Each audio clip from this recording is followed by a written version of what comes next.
Hi, இன்றைக்கி வந்து சண்டேவோட vlog பார்க்கலாம். காலையிலே ஒரு சின்ன ஃபங்க்ஷன் இருந்துச்சு. ஸோ அதுக்காக வந்துட்டு கிளம்பி போயிட்டு வந்திருந்தோம். செம்ம வெயில் அடிக்குது காலையிலே. ஸோ வந்துட்டு வீட்டில் வந்து சாத்துக்குடி இருந்தது, அதை வந்து ஜூஸ் போட்டு குடிச்சிருந்தோம். அதுக்கப்புறமா வந்து கிளம்பிட்டு போய் கடைக்கு போயிட்டு மீன் அப்புறம் சிக்கன் கொஞ்சம் வாங்கிட்டு வந்திருந்தேன். மீன் குழம்பு வச்சுட்டு சிக்கன் வந்து 65 பண்ணிடலான்னு சொல்லிட்டு புளி ஊற வைக்க மறந்துட்டேன். ஸோ அதனால் வந்து சுடு தண்ணியில் போட்டு வச்சுட்டு குழம்பு தாளித்து விட்டுட்டு அதுக்கப்புறமா வந்துட்டு மீன் கழுவினேன் அப்படின்னா குழம்பு கொதித்து ரெடி ஆகுறதுக்கும் மீன் போடுறதுக்கும் கரெக்டாக இருக்கும். ஸோ அதுக்காக தான் வந்து ஃபஸ்ட்டு குழம்பு வந்து தாளித்து கூட்டி வச்சுட்டேன். அதுக்கப்புறமா தான் வந்துட்டு மீன்வைல் இந்த சிக்கன் 65யுமே வந்து ரெடி பண்ணி வச்சுட்டேன். அண்ட் இந்த வீக் ஒரு ஃபங்க்ஷன் இருக்குது. அதுக்காக வந்துட்டு சாரீ ப்ளீட்டிங் பண்ணணும். ஒரு 2-3 வீடியோ வந்து பார்த்து வச்சுருக்கேன். அதில் எனக்கு எது வந்து செட் ஆகுதோ என்னோடய ஐடியாஸ் இம்ப்ளிமெண்ட் பண்ணி எனக்கு எப்படி வருதோ அந்த மாதிரி வந்து அதை ரெடி பண்ணி வைக்கணும்.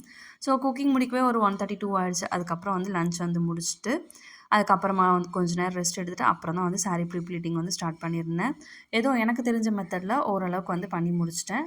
நெக்ஸ்ட் வீடியோவில் பார்க்கலாம். பாய்.